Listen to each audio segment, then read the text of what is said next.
Waalaikumsalam warahmatullahi wabarakatuh. Jamaah. Yeah. Oh jamaah. Yeah. Alhamdulillah. Raditu billahi robba wabil islami dina wabi Muhammadin sallallahu alaihi wasallam nabiyya wa rasulah. Allahumma sholli ala sayyidina Muhammad wa ala ali sayyidina Muhammad. Jamaah. Yeah. Nah, siapa sih jamaah yang nggak pengen setelah nikah rezeki langsung datang bergelimangan dan mudah, Masya Allah tabarakallah. Tapi masalahnya udah setahun nikah, 2 tahun nikah, 10 tahun bahkan 20 tahun.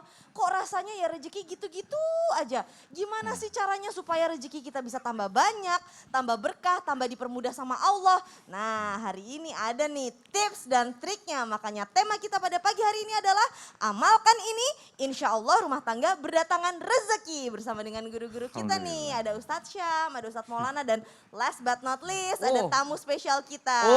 Ada Kiai Haji Anas Fauzi. Yang lagi viral. Yang lagi viral. Yang suka nasihatin orang waktu akad nikah. Masya Allah. Bagaimana Pak Yai? Nasihat. Mudah-mudahan semuanya bahagia. Amin. Pak Yai ini jauh-jauh datang dari Malang khusus Dari Masya Allah. hari ini. Masya Berarti Allah, kalau dari tabarakallah. Malang bawa apel dong. Oh iya. Nah, Iya, tapi iya, sebelum iya, kita iya. ngobrol-ngobrol lagi nih, Alhamdulillah. kita mau belajar dulu sama Ustadz Maulana. Seperti yang kita tahu, guru kita yang satu ini kan rezekinya Masya Allah tabarakallah. Alhamdulillah. Nah, Ustadz kasih dong Ustadz trik dan tipsnya. Ada zikir apa sih, zikir khusus untuk mendatangkan rezeki gitu. Iya. Dan kalau kita sudah mengamalkan itu, rezeki seperti apa sih yang insya Allah akan kita datang, yang akan mendatangkan kita Iya, gitu. mendatangi kita. Iya, dan zikir penarik rezeki seperti apa sih yang paling ampuh Ustadz Maulana? Silahkan. Izin, makasih banyak Ca, luar biasa. Ibu Caca luar biasa. Izin Pak Yai, Ustaz Sam. Dan izin ini sudah protokol kesehatan, kita sudah vaksin juga. Dan kita juga alhamdulillah di studio juga sudah di protokol kesehatan. Izin buka masker, kan agak jauhan juga. Bismillahirrahmanirrahim. Assalamualaikum warahmatullahi wabarakatuh. Waalaikumsalam warahmatullahi wabarakatuh. Jamaah. Yeay. Oh jamaah. Yeay. Alhamdulillah. Alhamdulillahirrabbilalamin. Allahumma salli ala Sayyidina Muhammad wa ala ali Sayyidina Muhammad. Satu bentuk pujian dan rasa syukur kita hari ini Senin 28 Muharram 1443 Hijriah. Tinggal berapa hari lagi kita masuk di bulan Safar.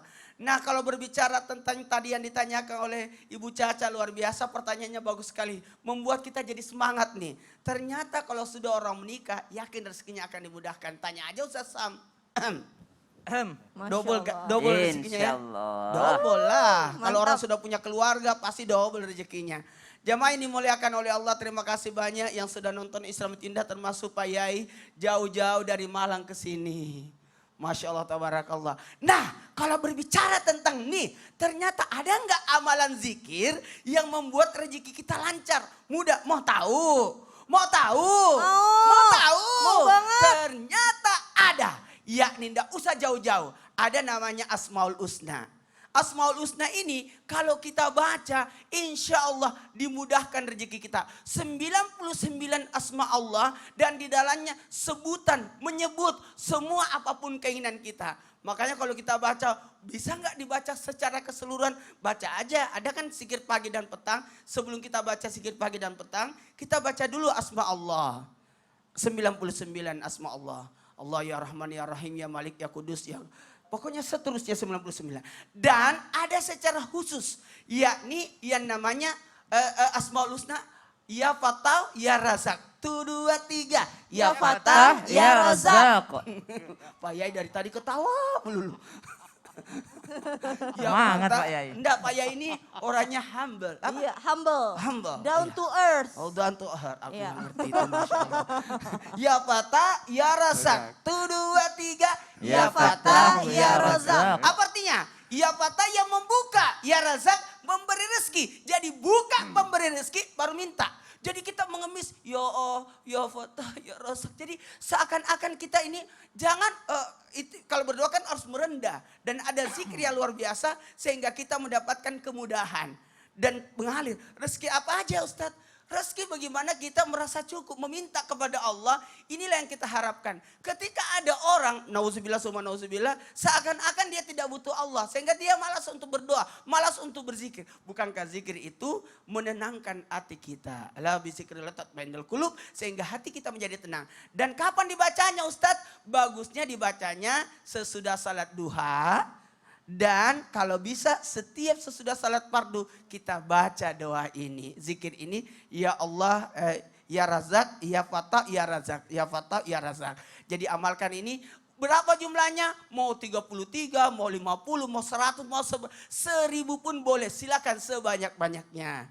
Ya Hayyu ya Qayyum la ilaha illa anta Masya Allah, birahmatika tabarakallah. Jadi Allahumma sebut nama Allah sesuai dengan keinginan kita gitu. Masya Allah, tabarakallah gitu ya. Karena panggil nama Allah sesuai kebutuhan kita. Masya Anda butuh Allah. apa? Mau mudah, ya Latif, ya Latif, ya Latif. Iya Boleh betul. dimudahkan. Masya Allah. Karena belum tentu yang terlihat miskin oleh kita merasa miskin, tapi belum tentu yang terlihat kaya merasa cukup, ya kan? Karena ada namanya sifat qanaah, Betul. merasa cukup. Harus Itu yang merasa paling cukup. penting. Jadi belum tentu di mata kita miskin, ternyata mereka merasa sudah cukup. Masya Allah, tabarakallah. Jazakallah khair, Makasih. Ustadz Maulana. Jamaah. Yeah. Nah, Ustadz Syam. Yeah. Bener gak sih Ustadz Syam? Katanya kalau rumah tangga kita itu kita jadikan tempat menuntut ilmu. Misalkan menjadi TPA buat anak-anak kita. Masya Allah. Suami menjadi sumber ilmu buat istri. Istri Masya Allah. mungkin ya bolehlah nggak ngajarin sih, sharing. Memberi masukan. Memberi masukan kepada suami. Itu bisa membuat rumah tangga tersebut mendatangkan rezeki yang banyak dan berkah, bener nggak? Masya Allah. Silakan dong Ustadz Syam. Tabe guruku, Pak Kiai, Ustaz Maulana, Kak Caca, serta guru-guru kami yang dimuliakan Allah Subhanahu wa Ta'ala. Bismillahirrahmanirrahim. Alhamdulillahi Rabbil Alamin. Wassalatu wassalamu ala ashrafil anbiya'i wal mursalin. Sayyidina Muhammadin wa ala alihi wa sahbihi ajma'in. Asbahna wa asbahal mulku lillahi Rabbil Alamin. Subhanaka la ilma lana illa ma 'allamtana innaka antal alimul hakim. Rabbi shrah li sadri wa yassir li amri wahlul 'uqdatam min lisani yafqahu qawli waj'al li waziran min ahli. Amin amin amin ya rabbal alamin. Jadi sebenarnya Al-Quran itu bukan hanya mempengaruhi makhluk hidup. Al-Quran bukan hanya mempengaruhi makhluk yang mempunyai akal. Al-Quran bukan hanya mempengaruhi makhluk yang mempunyai hati. Tapi benda mati pun akan terpengaruh oleh Al-Quran. Subhanallah. Jadi kalau ditanyakan rumah yang di dalamnya dipakai untuk membaca Al-Quran, belajar Al-Quran, mengajar Al-Quran, itu juga akan terpengaruh. Bukankah kita disuruh untuk yang namanya meruqyah rumah kita misalnya, kalau ada yang namanya gangguan-gangguan, atau misalnya yang kena ain bisa saja rumah, yang kena ain bisa saja kendaraan, maka subhanallah ada sebuah athar daripada sahabat Abi Hurairah radhiyallahu anhu warḍah. Beliau mengatakan innal baita la yattasi'u ala ahli. Sesungguhnya rumah itu akan terasa luas bagi penghuninya. Satu, terasa luas bagi penghuninya. Wa tahduruhul malaika, dan rumah itu akan dihadiri oleh para malaikat. Wa tahjuruhus syayatin, dan akan dijauhi oleh setan. Kemudian akan diperbanyak rezeki dan kebaikan baginya, yang mana itu anna yuqra'u fihil Qur'an, yang mana rumah itu digunakan untuk membaca Al-Qur'an. Ada 4 kemuliaannya. 1, terasa luas bagi penghuninya. Ada orang rumah mewah tapi nggak betah di rumah. Ada orang subhanallah kamar mewah tapi enakan tinggal di rumah orang lain. Atau enakan nongkrong sama orang lain. Rumah udah lengkap fasilitasnya. Mau game apa aja ada di rumahnya gitu ya. Mau mainan apa aja ada di rumahnya. Mau tempat tidur senyaman apa ada di rumahnya. Tapi nggak pernah betah di rumahnya. Kenapa? Ternyata tidak ada Al-Quran di dalamnya. La yattasi'u ala ahli, akan diluaskan bagi penghuninya. Ada orang luas tapi terasa sempit. Kenapa? Luas dan sempit itu kadangkala bukan dari mata, tapi ternyata hati yang merasakan. Dan hati yang memilikinya adalah Allah. Allah yang membolak-balikkannya. Yang pertama diluaskan bagi yang namanya penghuninya. Yang kedua, wa tahdhuruhul malaika, akan dihadiri oleh para malaikat. Kebalikannya, kalau rumah tidak pernah dibacakan Al-Quran, tidak pernah dipakai belajar mengajar Al-Quran, suami, istri, anak, orang tua, maka akan terasa sempit, kemudian dijauhi oleh malaikat. Watahjuruhu syayatin, akan dijauhi oleh syaitan, rumah yang senantiasa dipakai belajar mengajar Al-Quran di dalamnya. Kebalikannya, nggak pernah dipakai belajar mengajar Al-Quran, maka dihadiri oleh syaitan. Subhanallah. Yang keempat, akan bertambah kebaikan di dalamnya. Ini dia nih yang kita cari hari ini. Membuka pintu rezeki, mendatangkan rezeki. Yang mana rumah dipakai untuk belajar mengajar Al-Quran. Kebalikannya, rumah yang tidak pernah dipakai untuk belajar mengajar Al-Quran, maka akan dijauhi oleh banyak kebaikan. Sedikit kebaikan yang ada di dalamnya, bahkan tidak ada kebaikan yang mana rumah tidak pernah dibacakan Al-Quran. Mengingatkan kepada seluruh jamaah, jadi Al-Quran itu bukan hanya ditempel. Kami tidak pernah melarang untuk menempel kaligrafi, bagus, Masya Allah. Tapi ketika ditempel diajarin, jangan nggak nyambung gitu ya. Nempel ayatul kursi tapi yang diputar dangdut mulu gitu loh, jadi nggak nyambung gitu. Jadi nggak masuk ke dalam hati begitu ya.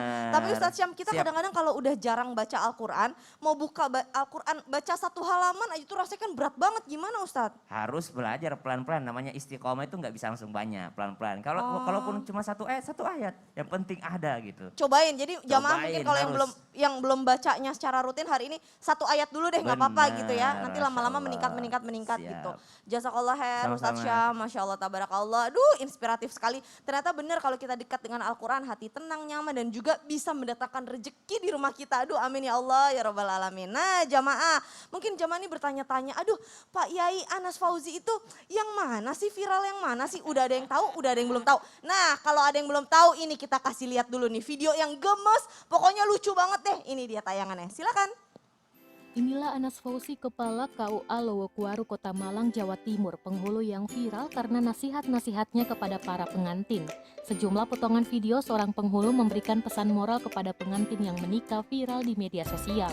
Tak jarang, pesan moral itu disampaikan dengan gaya yang humoris, sehingga membuat netizen ikut tergelitik. Satu di antaranya video itu diunggah oleh akun @afiffuates dan kemudian dibagikan ulang oleh Menteri Agama Yakut Khalil Qaumas melalui akun Twitternya pada Senin 30 Agustus 2021. Dalam video itu, penghulu tersebut memberikan pesan pentingnya untuk berbakti kepada orang tua, terutama ibu. Warganet lainnya kemudian merespon dengan berbagai potongan video lainnya. Sebagian di antaranya memberi tanggapan tentang gaya humoris sang penghulu. Masya Allah, tabarakallah, lucu banget Pak Menteri. Terima kasih banyak tim Islami Tindak menghadirkan jauh-jauh dari Malang. Oh keren banget, aku juga mikir tim Islami Tindak kok dapat-dapatnya sih, lucu banget deh. Pak Yai, kalau misalkan kita berhubungan dengan tema kita hari ini ya, tentang mendatangkan rezeki gitu. Kalau Pak Yai biasanya ngasih tips buat yang baru banget nikah. Begitu udah selesai ijab kabul, pulang ke rumah nih misalkan. Hal pertama apa yang harus dilakukan supaya pintu rezeki terbuka sangat lebar? Silakan. Alhamdulillahirabbil alamin da'alibadhil mu'minin wa dzalal mujtahidin ala thariqi sa'adah. Insyaallah karena kejujuran kita melangkah jasmani rohani, pertolongan Allah as-sa'adah. Mengapa kita menjadi orang yang punya harta benda? Mengapa kita selalu sehat dan dalam ridha Allah? Karena kita berupaya menjadi hamba Allah yang jujur. Satu, petik rahmat Allah, petik sayang Allah. Bagaimana cara memetik sayang Allah? Seorang sahabat Salman Al-Faris pernah datang. Wahai abnai intaron namlan filkub, jika kau melihat seekor semut ada dalam gelas. Mada taro, apa yang kau ada dalam pikiranmu? Kan begitu ya? Apa yang ada dalam pikiranmu ketika ada semut dalam gelas? Sang anak menjawab, Musa'adah Habi, perlu pertolongan. Anakku, tidak semua orang mau menolong semut yang kedelep. Kedelep itu bahasa Indonesia ini apa? Masuk di air, kan begitulah.